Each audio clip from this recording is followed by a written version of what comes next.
ఇట్లా Golconda కోటకొచ్చిన CM Revanth Reddy sir జవాన్ల వందనం తీసుకొని మీదికొచ్చి జాతీయ జెండా ఎగిరేసిండు. వీళ్ళ గవర్నమెంట్ వచ్చినాక పెట్టిన పథకాలు, నడుస్తున్న పనులు, చేస్తున్న డెవలప్మెంట్ ప్రతి ఒక్కటి చెప్పుకుంటూ వచ్చేయండు. సంక్షేమంలో సరికొత్త చరిత్రను రాస్తూ తెలంగాణను 20 నెలల కాలంలోనే దేశానికి రోల్ మోడల్ గా నిలబెట్టాం. 20,000 కోట్ల లోన్లు మాఫీ చేసినాము. 9 రోజులలోనే 9,000 కోట్ల రైతు భరోసా చేసినాము. సన్నాలకు 500 బోనస్ ఇస్తున్నామని చెప్పి ఇప్పటిదాకా వ్యవసాయానికి ఎంత ఖర్చు పెట్టింది కూడా చెప్పిండు. అన్నదాతల సంక్షేమానికి 1,13,000 కోట్ల రూపాయలను ఈ 20 నెలల పరిపాలనలో రైతులకు అందించడం జరిగింది.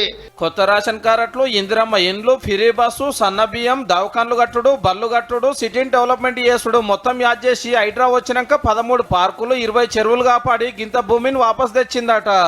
30,000 కోట్ల రూపాయల విలువైన ప్రభుత్వ భూములను కాపాడింది. వరంగల్, ఆదిలాబాద్ కు ఎయిర్పోర్టులు వస్తున్నాయట. ఎస్సీ వర్గీకరణ చేసినాం, బీసీ రిజర్వేషన్ బిల్లును సెంటర్ వాళ్ళు ఆపుతున్నారని గరమయ్యాడు. పాత గవర్నమెంట్ 8 లక్షల కోట్ల అప్పులు చేస్తే ఇప్పటిదాకా గింత గట్టిరట్టేళ్ళు. 20 నెలల్లో తెలంగాణ ప్రభుత్వం ప్రజాపాలన 2,20,676 కోట్లను చెల్లించడం జరిగింది. రాజకీయాల కంటే రాష్ట్రం డెవలప్మెంటే ముఖ్యమో అన్నాడు ముఖ్యమంత్రి సారు. జై హింద్, జై భారత్, జై తెలంగాణ. అసెంబ్లీల స్పీకర్ సారు, మండలిల చైర్మన్ సారు, బీఆర్ఎస్ భవన్ల కేటీఆర్ సారు, బీజేపీ ఆఫీసుల రామచంద్రరావు సారు, టీజేఎస్ ఆఫీసుల కోదండరామ్ సారు, ఇట్లా అన్ని ఆఫీసులలో సంబురంగా జరిగింది 15 ఆగస్టు పండుగ. ఇక జిల్లాలలో చూస్తే మంత్రులంతా ఎవరు ఇలాకలాళ్ళు ఇన్ఛార్జీలున్న జిల్లాలకు పోయినరు. జాతీయ జెండాలు ఎగిరేసుడు, ఉత్తమ పోలీసులకు మెడల్స్ ఇచ్చుడు, మంచిగా పనిచేసిన ఆఫీసర్లకు సన్మానాలు చేసుడు నడిచింది.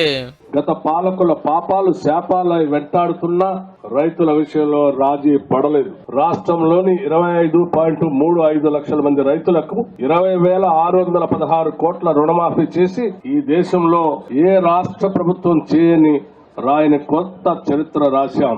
22,500 కోట్ల రూపాయలతో రాష్ట్ర వ్యాప్తంగా 4.5 లక్షల ఇందిరమ్మ ఇళ్లు నిర్మించాలని లక్ష్యంగా.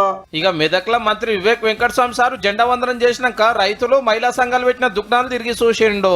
మెదక్ జిల్లాలో రైతు రుణమాఫీ పథకం ద్వారా ఇప్పటి వరకు మొత్తం 87,491 మంది రైతన్నలకు 645 కోట్లు రుణమాఫీ చేయడం జరిగింది. కలెక్టర్ ఆఫీసులు, ఎస్పీ బంగ్లాలు, సర్కార్ ఆఫీసులు, చౌరాస్తాలు, బళ్ళు, గుళ్ళకాడ జెండా వందనం జరిగింది. కరీంనగర్ కలెక్టర్ పమేల సత్పతి మేడము దివ్యాంగులు వాడే సైగల భాషల జనగణమన వాడింది.